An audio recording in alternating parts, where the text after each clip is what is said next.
Hello students, आज sound chapter का एक क्वेश्चन है जो आपको सॉल्व करने के लिए आज बताया जाएगा किस तरह से इस क्वेश्चन को हल करना है। ठीक है, जैसे कि एक क्वेश्चन लिखा हुआ है 500 मीटर एक ऊंची मीनार की चोटी से एक पत्थर को आधार के नीचे स्थित एक तालाब में गिराया जाता है। पानी के इसके गिरने की ध्वनि जब चोटी पर कब सुनाई देगी, और जी का मान इतना लेना है और ध्वनि की चाल हमें दे रखी है। क्वेश्चन में क्या कह रहा है, क्वेश्चन के हिसाब से जैसे कि मान लीजिए कि एक बिल्डिंग है, ये इसकी ऊंचाई है 500 मीटर, 500 मीटर। यहाँ से क्या किया गया, एक पत्थर को नीचे की तरफ गिराया गया और तली में तालाब का पानी है।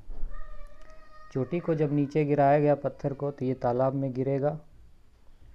गिरने के बाद ध्वनि अपनी चाल से फिर वापस इस जगह तक ले वापस पहुंचेगी।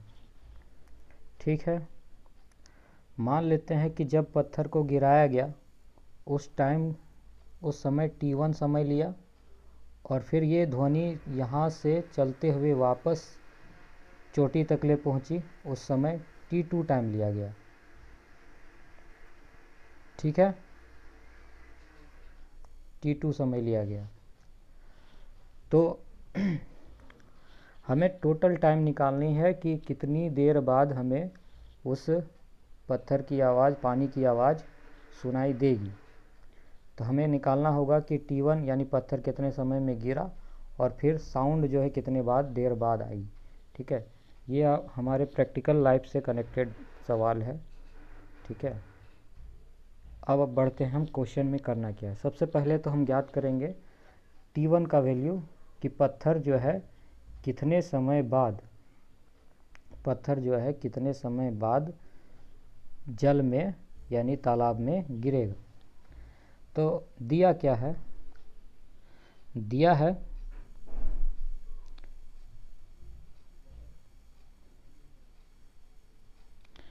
है तालाब की ऊंचाई s मान लेते, तालाब नहीं, मीनार की ऊंचाई s मान लेते हैं। s की ऊंचाई दी हुई है 500 मीटर।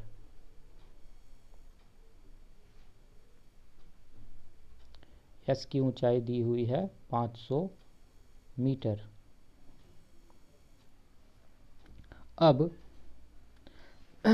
उसके बाद जब ये नीचे गिराया जाएगा तो प्रारंभिक वेग इसका क्या होगा, 0 है ना। अंतिम वेग के बारे में यहाँ दे नहीं रखा है कि अंतिम वेग कितना होना चाहिए।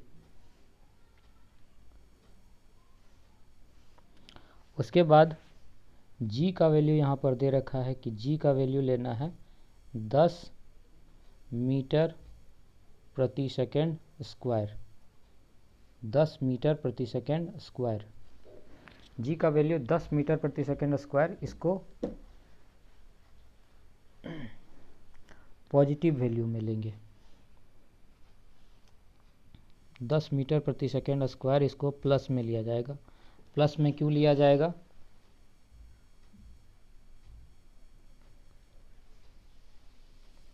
दस मीटर प्रति सेकेंड स्क्वायर इसको प्लस में क्यों लिया जाएगा,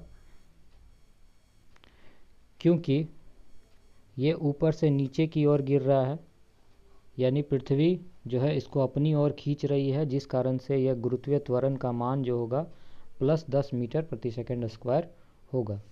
तो सबसे पहले हमारे पास दिया हुआ है s का वैल्यू 500 मीटर, u दिया हुआ है 0 मीटर प्रति सेकेंड और g का वैल्यू हमें ज्ञात हो गया 10 मीटर प्रति सेकेंड स्क्वायर पॉजिटिव में। ठीक है, अब आगे क्या करना है, हमारे पास एक सूत्र है s बराबर ut plus half at square.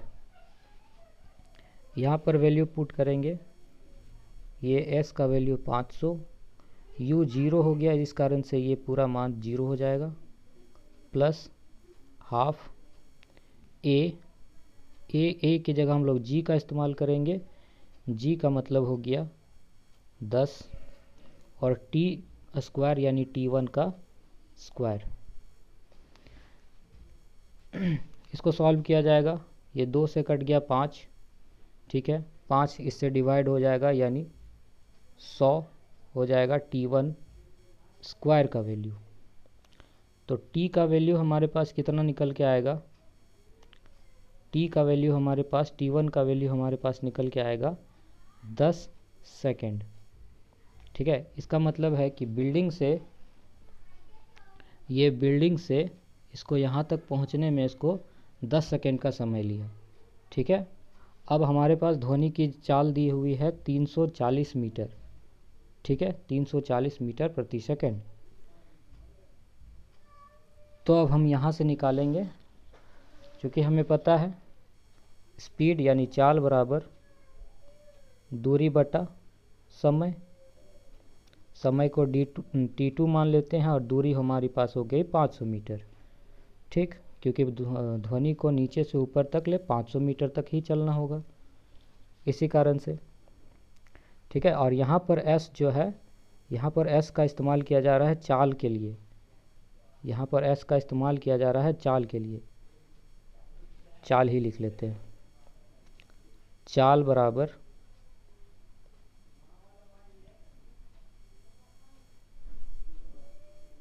दूरी बटा समय। समय यहाँ पर हम लोग T2 लिखते हैं। तो चाल दी हुई है 340, दूरी तय करना है इसको 500 मीटर, और T2 हमको टाइम निकालना है। इसको फर्दर सॉल्व किया जाए तो कितना आएगा, T2 का वैल्यू अगर हमको ज्ञात करना है तो ये लिख सकते हैं हम लोग 500 बट्टा 340, 0 से 0 कैंसिल, ये 25 बार में, ये 17 बार में। तो जब इसको डिवाइड किया जाएगा तो 1.5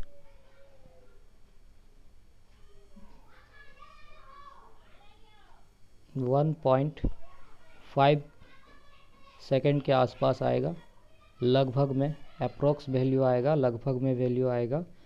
ये पूरी तरह से कटेगी नहीं और इसका मान अप्रोक्स में आएगा। तो हमको कुल समय निकालना है, कुल समय कैसे ज्ञात किया जाएगा, T1 प्लस T2। T1 का वैल्यू हमारे पास था 10 प्लस 1.5 यानी 11.5 सेकेंड।